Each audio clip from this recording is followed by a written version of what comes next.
Hey, friend. Seriously, thank you for spending a little bit of your day with us. We know how it is. Life is just, it's a lot, right? You've got work emails piling up, school assignments, family stuff. Maybe you're currently scrubbing a pot that's been soaking for 2 days. No judgment here. We've all been there. Speak for yourself, Hannah. My pots are pristine. But really, whether you're walking the dog, standing in a crowded subway car, or just hiding in the bathroom for 5 minutes of peace, we're so glad you're here with Real World English.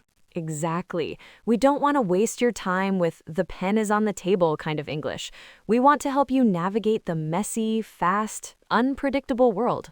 Yes, our philosophy is simple. Focus on the English you actually need to survive and thrive, not textbook perfect, because nobody in the real world talks like a textbook. So today's topic is think fast, speak smart. This is a big one because let's be honest, sometimes the problem isn't that you don't know the words, it's that your brain just stops. It's like a computer that hits 100% CPU usage and just freezes. You see the spinning wheel of death in your mind. Yes, someone asks you a question and poof, your vocabulary vanishes. You're standing there like a statue. And then 2 hours later, while you're in the shower or trying to fall asleep, the perfect, most brilliant response pops into your head. Every single time. Today, we're going to give you the reboot sequence. We'll help you speak faster, clearer, and most importantly, calmer when you're put on the spot. I'm Hannah. And I'm Fred. Okay, take a deep breath. Let's do this. So, when we say think fast, speak smart, people often think we mean talking like a 1940s auctioneer or a rapper, but that's not it. Not at all. It's about processing speed. It's the gap between hearing a question and opening your mouth. In fact, research into foreign language anxiety, or FLA, shows that about 33% to 45% of language learners experience significant anxiety when asked to speak spontaneously. That's nearly half of us. Wow, so if you feel like your heart is racing, you're literally in the majority. It's a physiological response. Your body thinks the surprise question is a predator. Hannah, what's the status of the report? Is basically a saber-toothed tiger to your brain. Exactly. And the goal isn't to eliminate the tiger. It's to learn how to pet it. Wait, that's a bad metaphor. It's about being ready. Ready to pause, ready to ask for time, and ready to keep the flow going without feeling like a failure. Right, because the real world doesn't have a pause button. Your boss doesn't wait 10 minutes for you to conjugate a verb in your head. Your neighbor doesn't want a 3-paragraph essay when they ask you if you've seen their cat. We're going to give you linguistic safety nets. These are simple, reusable phrases that give your brain the 2.5 seconds it needs to find the right file in your mental cabinet. We'll look at buying time, the short then long technique, and how to use structure to sound like a pro even when you're sweating. And don't forget the mini dialogues. We're going to show you exactly how this looks in the wild. Oh, quick side note, if you haven't yet, hit that subscribe button. We're building this real-world library week by week, and we don't want you to miss a single tool. One brick at a time, we're building a house of confidence. Okay, let's set the scene. You're at work, or maybe school. You're minding your own business, thinking about lunch, and suddenly your boss or teacher turns to you. No warning, no email, just a direct question. The hot seat. Exactly. I remember once my old manager, Sarah, walked by my desk and asked, "So, Hannah, how are we looking for the Q3 presentation?" And Fred, I literally forgot what Q3 meant. I just stared at her like she was speaking an alien language. That's honesty. But in a professional setting, we want to look like we have it under control, even if we don't. Let's try that again, but better. I'm the employee, Fred is the manager. Listen to how I use time-buying phrases. Hannah, do you have a plan for next week's project? I need to update the directors.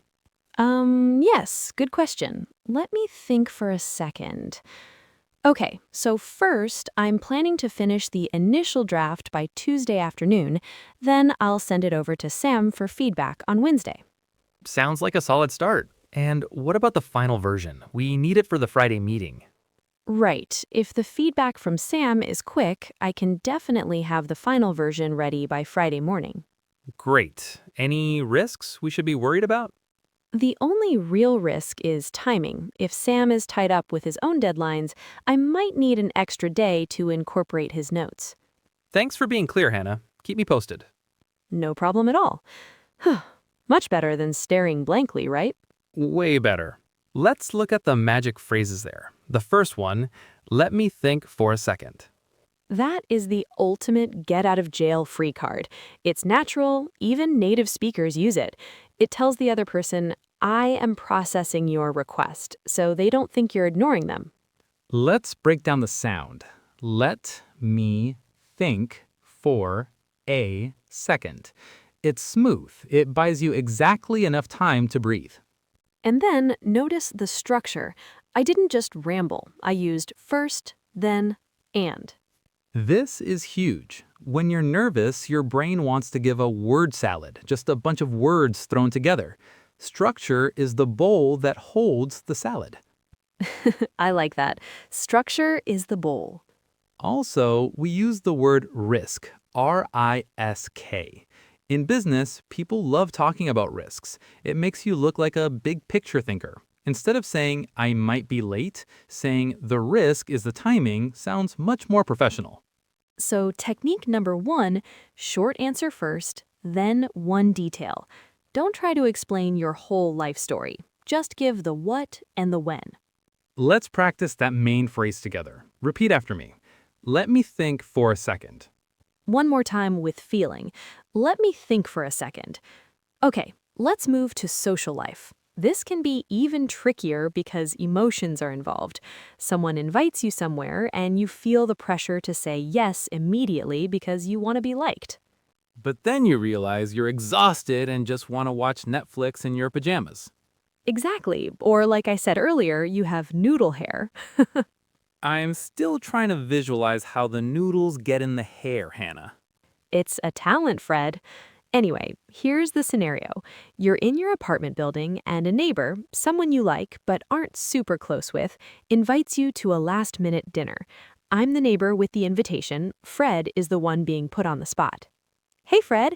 I'm actually cooking a big pot of chili tonight and a few people are coming over. Do you want to join us? Around 7?